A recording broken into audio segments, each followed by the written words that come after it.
నెల్లూరు జిల్లా కోవూరు మండలం గుమ్మల్ల దిబ్బలో మృతి చెందిన బాలిక మృతదేహానికి నివాళులర్పించారు మాజీ మంత్రి కాకాని గోవర్ధన్ రెడ్డి.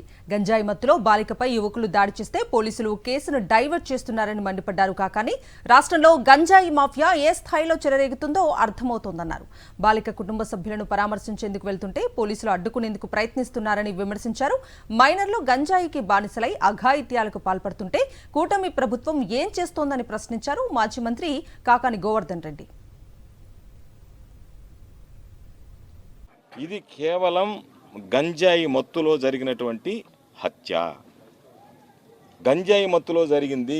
గంజాయి మాఫియా ఈరోజు ఏదైతే ఉందో ఇది గంజాయి అడ్డాగా మారిపోయింది ఈ రాష్ట్రం. దీనికి సంబంధించి ఈరోజు ఇది బాలికకు సంబంధించినటువంటి హత్య ఒక ఉదాహరణ. మీరు దాని మీద దృష్టి పెట్టకుండా, దాని మీద దృష్టి సారించకుండా ఏదో ఒక విధంగా దీనికి సంబంధించి మేము వస్తున్నామంటే ఒక 10 మందిని గుమ్ముకొట్టడం, దానికి సంబంధించినటువంటి దాంట్లో మీకు ఎందుకు అంత తాపత్రయం? ఈ ప్రభుత్వం ఎందుకు అంత తాపత్రయం పడుతుంది? ప్రభుత్వంలో ఉండేటువంటి పెద్దలు ఎందుకు ఆ విధంగా వ్యవహరిస్తున్నారు? మేము వచ్చి ఆ కుటుంబాన్ని పరామర్శించి ఆ కుటుంబ సభ్యులకు ధైర్యం చెప్తే మీకు వచ్చేటువంటి నష్టం ఏంటి? ఎందువల్ల మీరు మమ్మల్ని అటకాయించాలని చూసారు? అటువంటి వాటికి భయపడేటువంటి వాళ్ళం కాదు.